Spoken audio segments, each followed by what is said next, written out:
Today on the channel we're going to talk about some of the gear that I regret getting rid of in the past, and also some of the gear that I'm glad that I got rid of.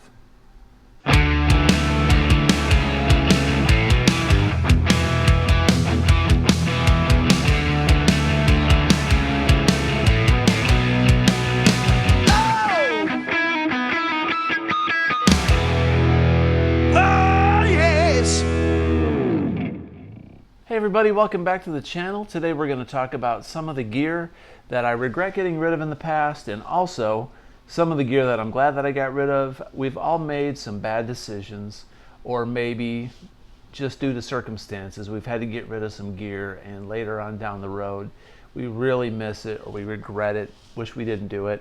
So I'm going to talk about some of the top gear pieces that I've had in the past that I still lose a little sleep over. I think about it and go, man, I wish I wouldn't have got rid of that. But anyway, we're going to talk about some of the gear that I'm glad I got rid of. Some stuff, some garbage that I just couldn't take it anymore, and I got rid of it, and I'm glad they're out of my life forever. Never want to see them again. So in the comments below, let me hear about some of the things that you've had to get rid of in the past, or got rid of, or traded or sold that you regret, and also some of the stuff that you're glad that you got rid of. Okay, so first on the list, and this isn't in like the top, like a top 10 list or a top 5 list or whatever, in no specific order, but in no specific order, here are some of the pieces of gear that I regret getting rid of. Back in college, in the late 80s, I had a Gibson Explorer E2. And I thought, being an E2, I thought, well, this isn't as good as a regular Explorer, but this Gibson Explorer it had a flame top, beautiful flame. It had kind of it was like a cherry flame. It wasn't quite a cherry though, but it was like a dark cherry flame sunburst. The guitar was phenomenal. It had a great hard shell case. And now those guitars are very valuable, and it was a great playing guitar. It had a really cool bridge, had fine tuners on the bridge, stop tailpiece. It was an excellent guitar. I was doing a lot of recording at the time on my 4-track cassette recorder, and I needed an effects processor, so I bought this single space rack unit Digitech DSP 128 processor that got a lot of use. I used it for several years, but I traded my Explorer for this effects processor, which was an awful trade. That effects processor now is probably worth $30. I still have it. I can't bear to get rid of it because I know what I traded for it, so I'm going to be buried with that DSP 128 in my casket.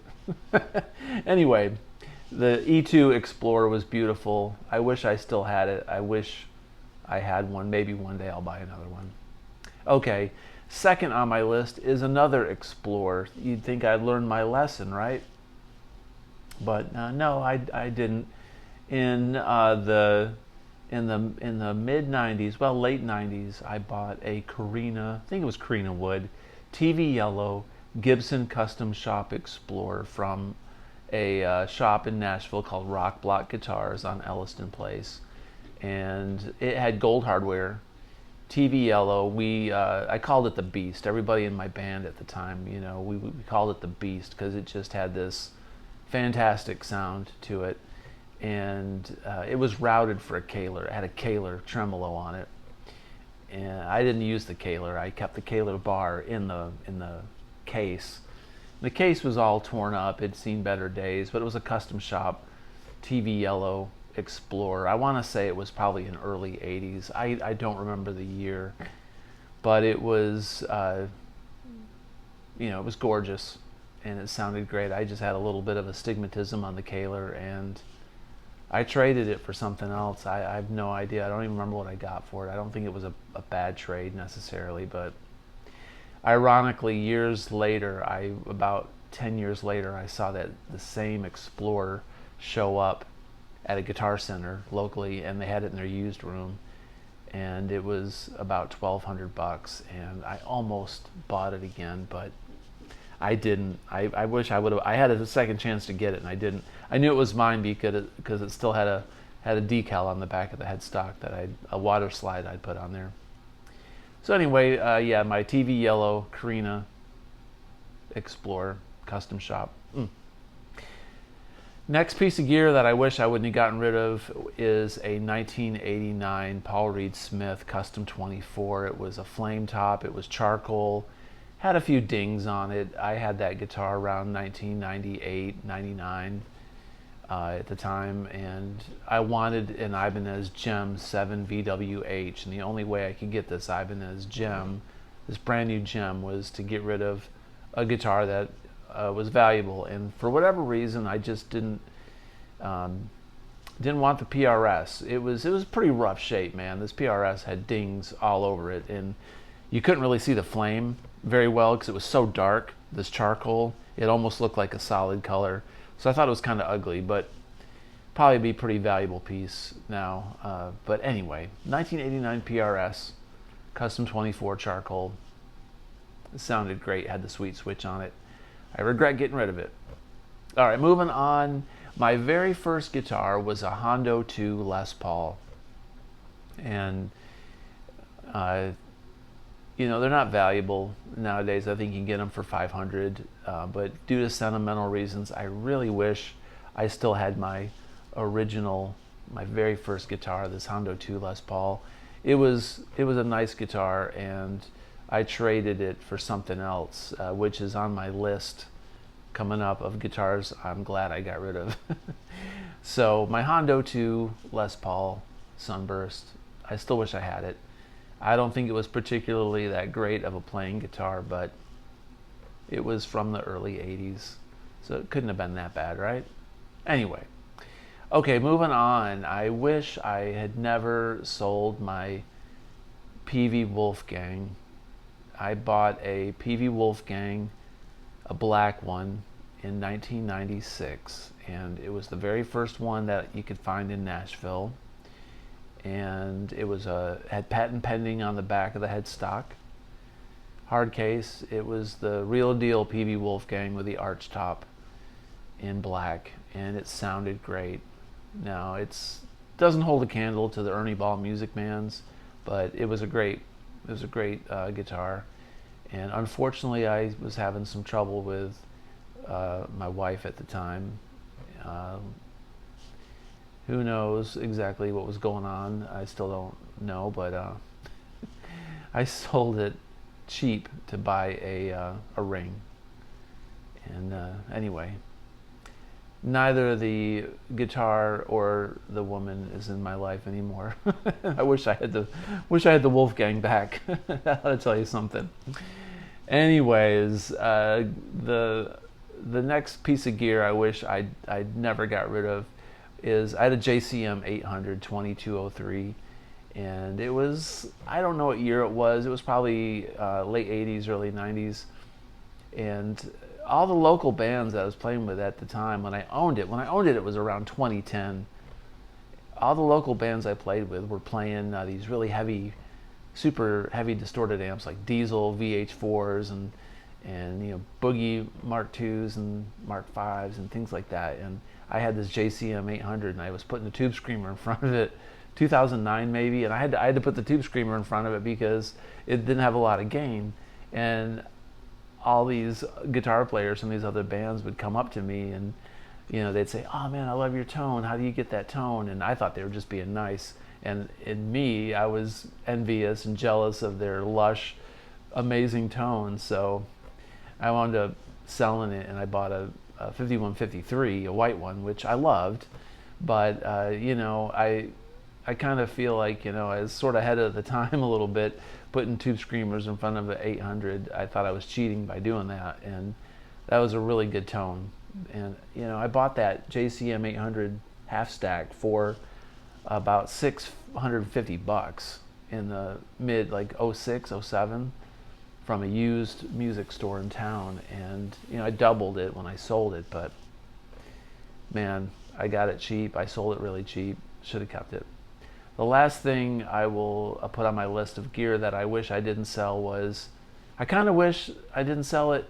I had a Jubilee 2550 stack. I had a Marshall Jubilee 2550. It was silver, True story, in 1994, I bought it for $800 from the Ithaca Guitar Workshop in Ithaca, New York.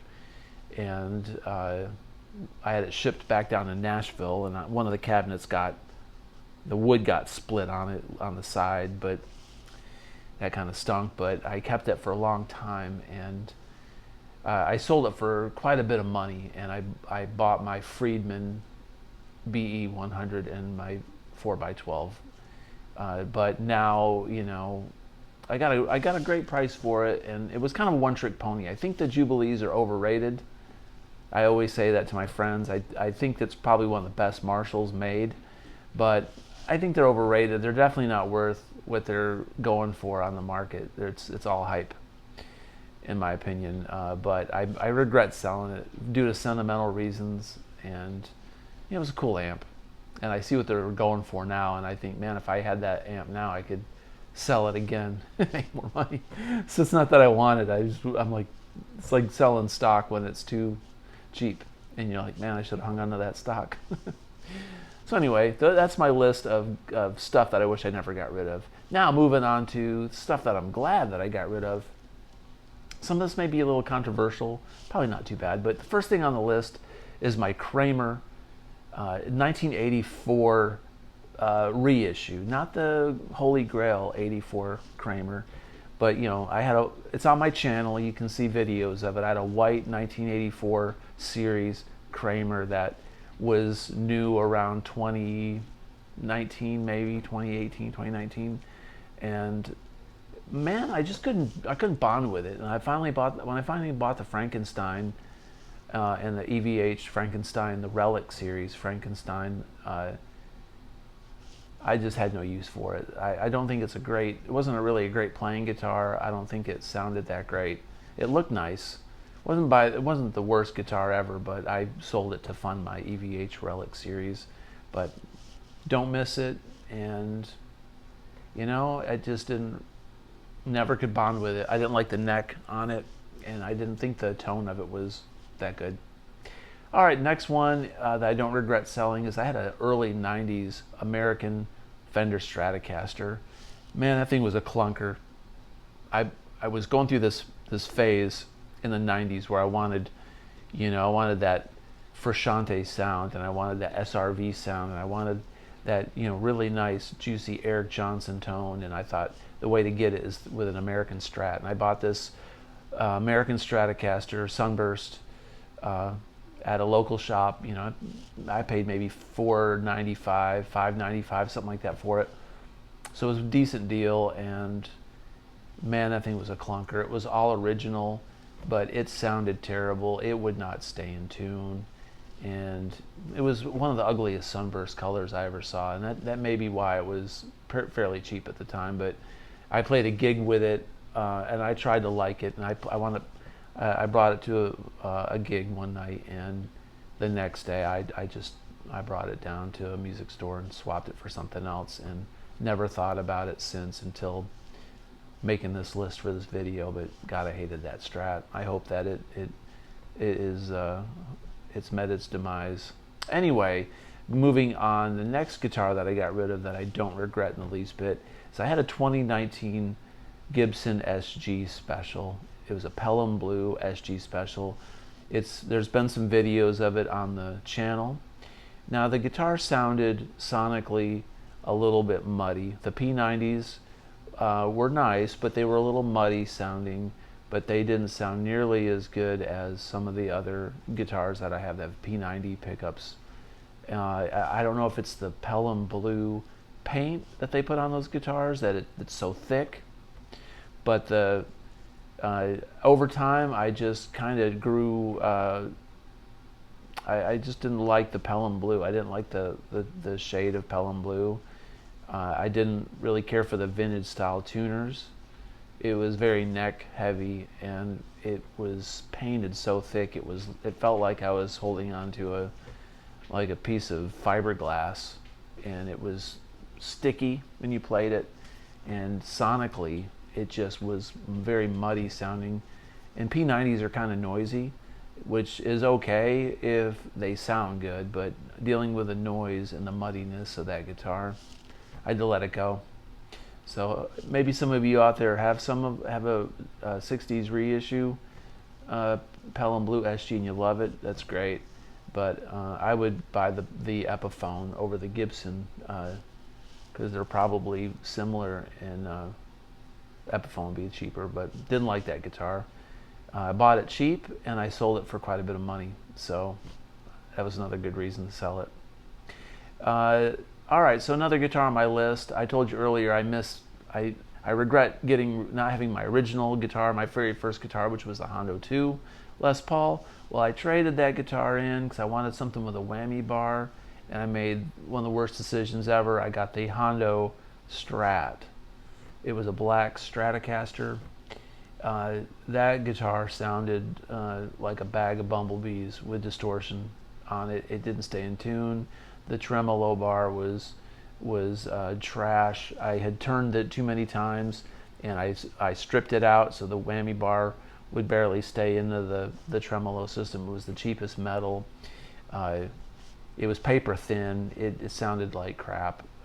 So awful guitar. I think I had it for about 6 months until my parents bought me a better guitar.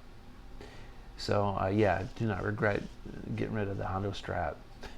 Lastly, the last piece of gear that I'll mention to you that I regret getting rid of is I had a Marshall Code 50 right around, I don't know, maybe 2018, I think, 2019, somewhere around there.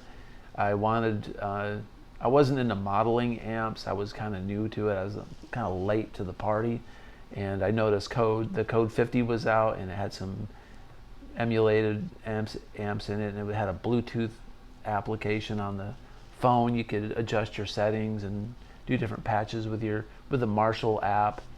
I could never get it to sync up right. The technology was really clunky, and the sound of the amp, if you've got one, I apologize, but to me, I thought the tones and the sounds of the Code 50, I thought it was terrible. The speakers sounded like cardboard.